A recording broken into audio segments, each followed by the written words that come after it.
ngerasa kayak oh dia nggak posting aku karena apa sih gitu, apa karena dia malu. Pacar aku tuh selingkuh gak sih kak? Ya semoga hubungannya udah baik-baik aja ya selain aku satu itu.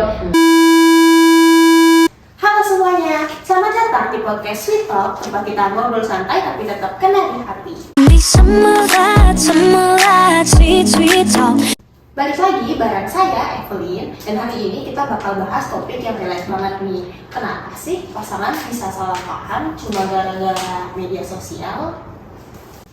Dan hari ini saya ditemenin sama narasumber yang super kece, Mbak Laura, seorang konselor hubungan yang udah bantu banyak pasangan survive drama medsos nih. Halo Mbak. Halo, senang banget bisa datang di sini. Apa kabar nih Mbak? Baik, kamu apa kabar?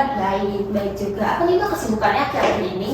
Aku akhir-akhir ini kesibukannya lagi ngurusin ya kisah percintaan orang lain sih seperti biasa ya sebagai konselor. Apalagi udah di penghujung tahun nih, mau tahun baru, tuh makin banyak banget pasangan-pasangan yang datang minta saran dan nasihat. Banyak banget. Biasanya tuh klien datang tuh dari kalangan apa sih Mbak? Remaja kah, orang dewasa atau yang gimana nih? Biasanya tuh yang datang dari kalangan anak muda sih, remaja, terutama Gen Z ya, karena mereka kebanyakan masih pada labil, gak pacaran, jadi kayak baik banget nih anak-anak muda yang datang ke aku dibandingkan sama yang umurnya udah dewasa tuh, yang remaja 20-an tuh lebih sering datang. Iya sih ya, soalnya masih labil juga tuh Iya. Tapi tuh biasanya klien-klien yang datang tuh dramanya tuh paling sering apa sih? Yang paling sering banget gitu? Drama yang paling sering ya, sebenarnya banyak, mereka tuh ada aja. Cuma yang paling aku ingat tuh akhir-akhir ini lagi ada kasus terakhir tuh soal micro cheating. Ya itu kan lagi happening banget kan sekarang. Micro cheating itu jadi misalnya si laki-laki atau perempuannya, pasangan mereka tuh diduga melakukan selingkuh tapi mikro, kecil-kecilan gitu ya. Jadi contohnya kemarin salah satu klien aku, cewek gitu, dia datang, dia nanya nih, kira-kira pacar aku tuh selingkuh gak sih kak? Teman, aku tanya emangnya pacar kamu ngelakuin apa? Dia bilang kalau ternyata pacarnya itu suka nge-like-in story Instagram cewek lain. Nah, tuh dia nanya itu kira-kira masuknya ke micro cheating gak sih? Gitu kan, tapi aku bilang ya mungkin itu temennya yang pertama, atau mungkin foto yang dilihat tuh bukan yang kayak konotasi seksi atau gimana, bisa jadi foto-foto tempat atau foto-foto yang mungkin Estetik. iya estetik gitu kali ya, karena nggak semuanya kan kita langsung bisa patokin wah salah nih selingkuh nih gitu kan. Tapi ya balik lagi tergantung ceweknya lihatnya gimana sih. Ya semoga hubungannya udah baik-baik aja ya selain aku satu itu. Nah pas banget nih sama yang mau kita bahas hari ini, karena banyak banget sih pasangan tuh yang cekcok cuma karena media sosial. Apalagi sekarang tuh kan ditambah kayak standar TikTok gitu kan. Benar banget. Ya aku tuh ada satu postingan di TikTok itu, dia tuh bilang kalau intinya some boy date a beautiful girl, tapi semakin lama jarang posting dengan alasan si cowoknya tuh bingung dia mau posting yang mana, kayak alasannya banyak deh gitu.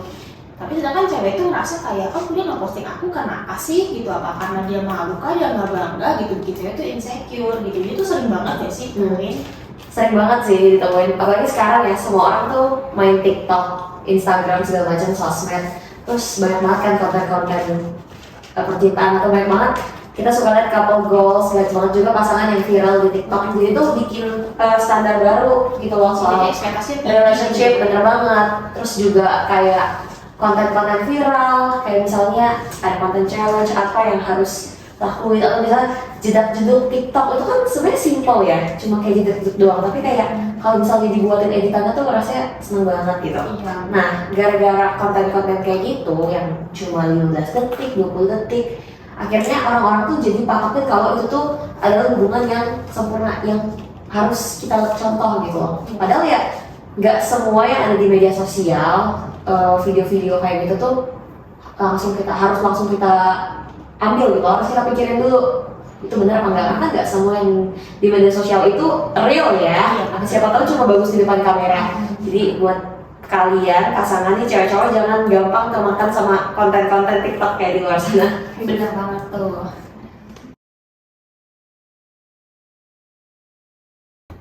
Oke Mbak, sekarang kita mulai dari kasus dulu nih ya. Oke. Di artikel Kultur Natif itu dijelasin kalau cewek itu biasanya lebih suka posting hubungan di sosial media, kayak foto bareng, story tiap hari, kayak pajang, kayak cerpen. Sementara cowok tuh lebih santai, kayak cuma like doang, atau bahkan kayak itu dilihat aja, diem aja gitu. Dan dari sini tuh sering muncul drama, karena cewek-cewek tuh mikir kayak dia tuh nggak pernah posting aku kenapa sih? Karena dia malu kah? Dia nggak bangga? Atau malah dia nyimpen backupan yang dari micro cheating gitu. Nah, menurut Mbak gimana sih pandangan Mbak terhadap kasus ini? Kalau menurut aku, ya itu udah klasik banget ya, dan relate banget pastinya. Yang namanya pacaran pasti ada beberapa yang pengen diposting, ada yang kayak mau keep it secret, low-key gitu, tergantung pasangannya sendiri gitu. Makanya kita tuh harus komunikasiin guys, kita tuh maunya apa gitu. Tapi kalau menurut aku sendiri sih, gimana ya? Aku mau tanya dulu nih pendapat kamu. Emang kalau misalnya kamu pacaran kira-kira harus diposting apa enggak di sosial media? Kalau aku sih ya nggak harus setiap hari harus posting gitu sih, asal ada aja gitu. Cuma kalau aku tuh lebih penting soal komunikasi sih. Kayak cowoknya ngabarin gitu, asal kayak nggak tiba-tiba ngilang gitu. Ini kita sama-sama tahu dia lagi ngabarin kayak gitu. Kalau Mbak sendiri gimana nih? Kalau aku sendiri, dari yang klien-klien aku ya, lebih banyak biasanya perempuan sih. Perempuan tuh biasa lebih pengen diposting di sosial media, ya kan? Karena menurut mereka kalau misalnya diposting itu anggapnya kayak mereka tuh lagi dibanggain gitu. Kayak bisa lihat nih pacar gue nih keren gitu kan. Sedangkan kalau laki-laki itu biasanya nggak terlalu suka kayak gitu. Ya mungkin alasannya bisa hal lain, privacy, atau mungkin emang dia bukan yang tipe suka posting di sosial media. Karena kalau menurut dari yang buku yang aku baca nih ya, dari Devito sendiri, jadi komunikasi antara perempuan sama laki-laki itu beda. Kalau perempuan itu dia lebih ekspresif, sedangkan kalau misalnya laki-laki dia tuh lebih praktis gitu, jadi lebih simpel. Jadi nggak harus menunjukkan cinta itu lewat postingan, unggahan, tapi lewat hal kecil gitu. Tindakan gitu ya? Benar, tindakan.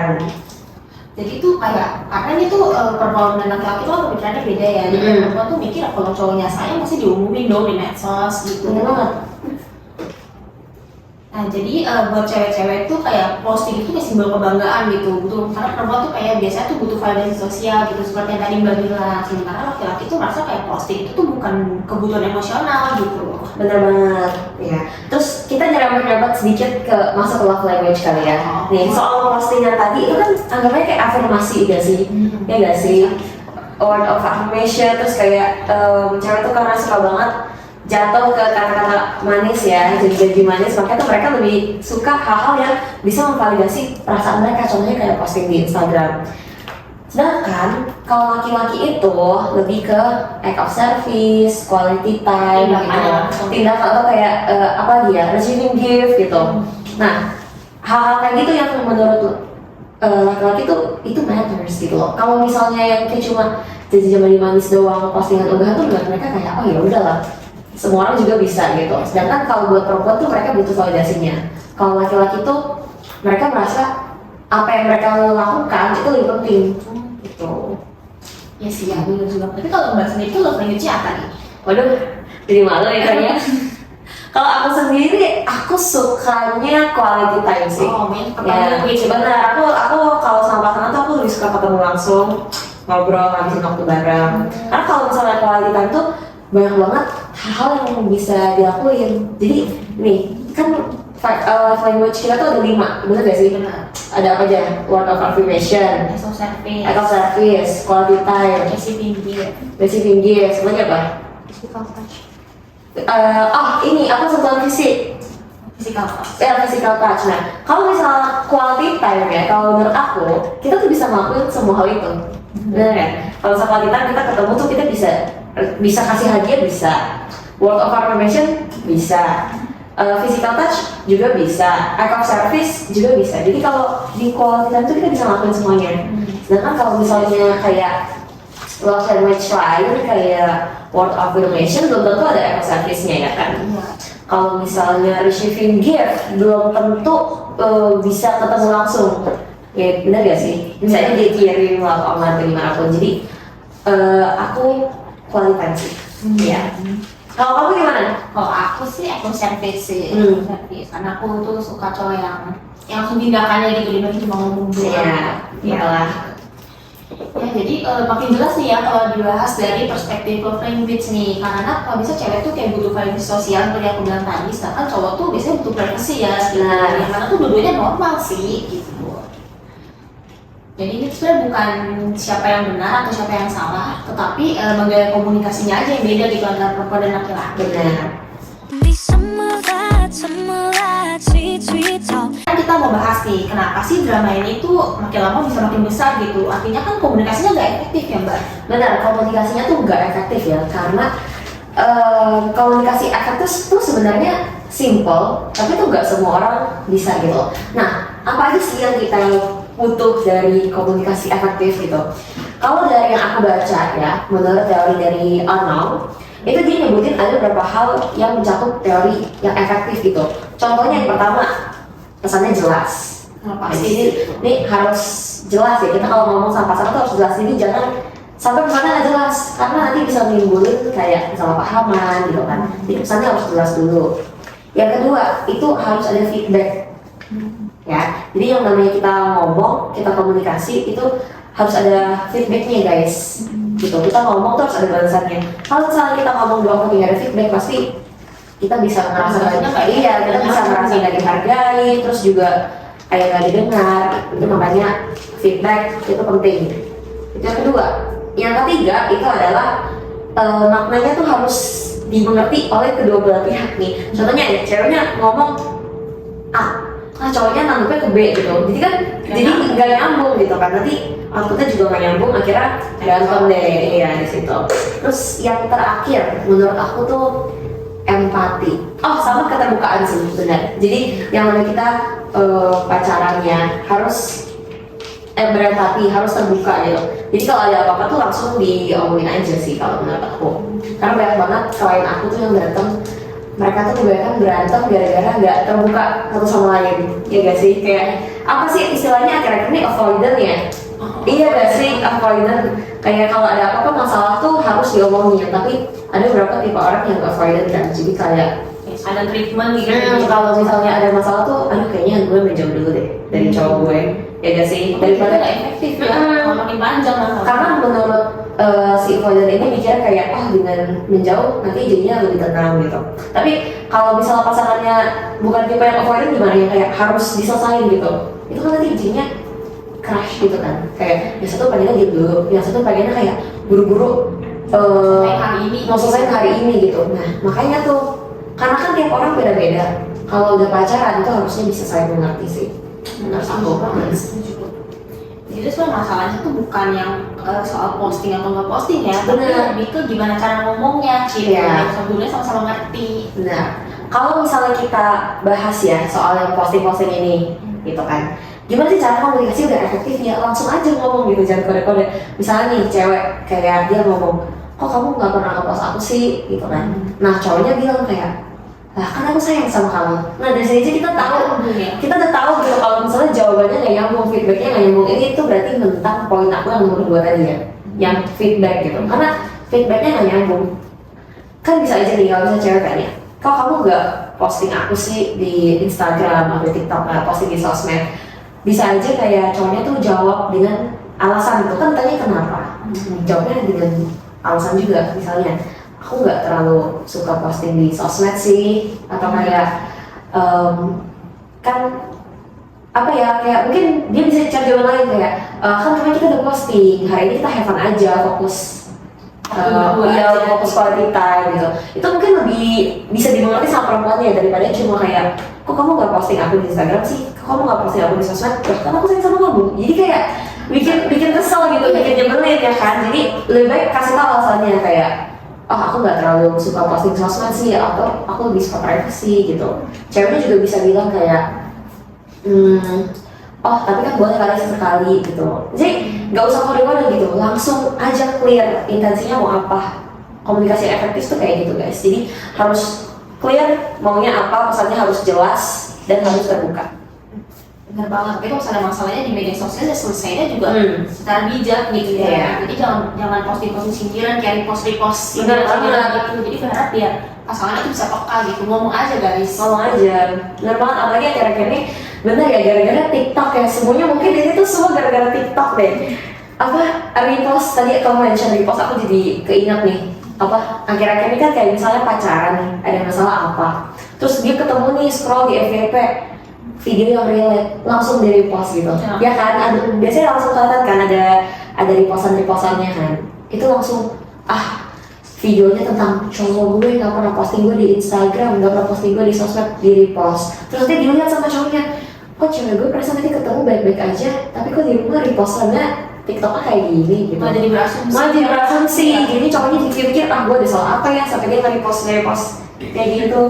Iya Jadi sih. daripada kayak gitu guys, daripada repost gak jelas, mending langsung komunikasiin aja sih kalau Bener banget, jadi bicara langsung aja juga udah pacaran ya. iya, kalau udah pacaran tuh ngobrol aja, komunikasi itu lebih baik daripada kita kayak cuma jadi nyindir, story, repost itu nggak akan ketemu jalan keluar. Iya, paling kan perempuan dan laki-laki itu kan pemikirannya beda ya. Seperti yang tadi yang dibilang, kalau perempuan itu lebih ekspresif gitu, dia harus dimulai gitu. Sedangkan kalau laki-laki ya praktis ya biasa aja gitu. Nah, tapi bukan berarti praktis itu nggak sayang gitu loh. Iya. Dia bisa nunjukin dari hal-hal lain, dari yang tadi aku bilang kayak act of service, bisa aja kayak apa, beliin makanan, nemenin belajar, itu kan hal-hal yang kecil tapi bisa nunjukin kasih sayang ya, daripada yang harus dipost, diunggah kayak gitu sih kalau menurut aku.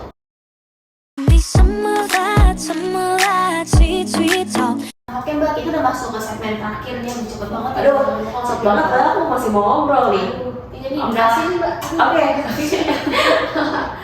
Jadi kita mau memperpanjang banget nih. Jadi apa nih kesimpulannya buat para pendengar biar nggak kebawa nih drama medsos kayak gini?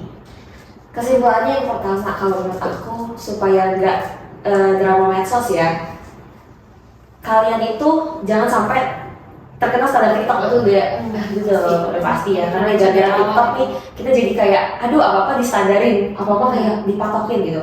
Jadi nggak semuanya ada di sosial media itu real guys, itu bisa aja buatan gitu. Jadi kalian jangan sampai terkecoh gitu dan akhirnya bikin berantem, itu sih. Terus realistis aja. Benar, harus realistis. Terus komunikasi. Dan tadi kan kita ngomongin komunikasi nih. Iya benar, karena komunikasi tuh utama banget guys, kunci. Komunikasi adalah kunci. Kalau misalnya kita pacaran, itu komunikasi itu penting banget. Ya yang tadi aku bilang, yang tadi aku bilang ada komunikasinya harus jelas, harus ada feedback, terus harus terbuka. Nah itu tuh kalau misalnya kita lakuin semua itu, pasti masalah-masalah yang berhubungan sama komunikasi, terus kayak apa sih miskom gitu itu pasti lebih bisa diminimalisir ya. Karena kuncinya kan komunikasi. Kalau misalnya ada masalah tuh diomongin gitu sih kalau menurut aku. Sama yang terakhir, poin ketiga tuh dimengerti ya guys. Jadi kalau misalnya kita pacaran tuh kita harus mengerti satu sama lain, karena kan beda ya, beda persepsi, beda perspektif, ada kekurangan, ada kelebihan. Jadi tergantung kita mau terbuka gak, kita mau menerima kekurangan dari pasangan kita atau enggak sih. Itu aja dari aku kalau untuk kesimpulannya. Terus kalau menurut aku ya, aku juga boleh nambahin ya. Oke. Kalau menurut aku sih kayaknya kita harus jujur juga ya sama pasangan ya. Tapi tadi yang kayak sindir-sindiran di TikTok, repost. Benar. Kita jujur gitu ngomong kalau kita tuh ada yang merasa ganjal gitu di kita, ya kita ngomong gitu. Biar orang tuh juga ngerti gitu. Kayak istilahnya nyari jalan tengah lah gitu. Iya benar banget. Jadi nggak kode-kodean. Daripada kode-kodean mendingan jujur. Kalau jujur kan juga lebih cepat. Masalahnya lebih tahu. Kalau jujur kan kita tahu masalahnya, terus kita bisa lebih cepat cari solusinya juga. Terus juga meminimalisir ada yang miskom tadi. Dramanya nggak jadi panjang. Jadi intinya komunikasi yang jujur guys dan efektif ya. Gimana komunikasi yang efektif? Kata dia udah aku kasih tahu lah ya. Keterbukaan, empati, feedback. Nah itu penting banget. Nah, cakep banget itu Mbak kesimpulannya ya. Jadi intinya tuh nggak semua orang tuh nunjukin cinta dengan cara yang sama ya. Karena pada laki-laki itu tuh pemikirannya beda, persepsinya itu juga beda. Gitu. Terus lagi ditambah juga dengan love language, itu love language ada 5 dan setiap orang tuh nggak punya semuanya dan beda-beda juga gitu setiap orang. Jadi yang harus ditekanin itu gimana sih cara komunikasinya gitu, harus efektif, harus jelas, feedbacknya harus tepat, tadi yang udah diulang-ulangin sama tadi gitu. Dan dimana kalau misalnya komunikasinya efektif, jadi perbedaan-perbedaan ini tuh bisa jadi saling melengkapi gitu, Benar dan banget. cekcok. Karena kan kita pacaran tuh saling melengkapi ya. Iya, benar Ya. banget. Jadi kalau misalnya ada hal-hal yang salah sedikit itu kalau masih bisa ditoleransi, menurut aku toleransi lah. Ya, Iya. jangan apa-apa baru ketemu salahnya satu langsung kayak, aduh kayaknya gue gak cocok deh sama dia. Baru berantem dikit, masalah komunikasi dikit langsung kayak, aduh kayaknya dia orangnya kayak gini deh. Baru kelihatan nih pas pacaran, kayaknya pas PDKT perasaan kemarin nggak kayak gitu deh. Nah, Iya. hal kayak gitu tuh kalau bisa diomongin tuh diomongin guys, harus bisa ditoleransi gitu ya. Karena kalau misalnya kita bisa toleransi, yang tadi tuh maksudnya keterbukaan juga sih. Kita kalau bisa terbuka, kita bisa toleransi, itu pasti masalahnya jauh lebih minim daripada kita tertutup, avoidance. Iya, Ya. saling terima. Kuncinya juga jangan jadi avoidance, bener banget. Setuju Iya, banget. dari kasus-kasus yang aku terima, benar sih harus terbuka Oke. sama pasangan. Oke, terima kasih banyak Mbak Laura udah sharing insight yang super berguna banget nih buat kita Wow. semua. Lagi banyak nih ya pasangan yang lagi berantem cuma gara-gara medsos gitu Iya. ya. Jadi semoga yang lagi berantem ini semoga cepat kelar ya setelah dengar pembicaraan kita ini. Benar. Sampai ketemu lagi di episode selanjutnya dari Sweet Talk, tempat kita ngobrol santai tapi tetap kena di hati. See you!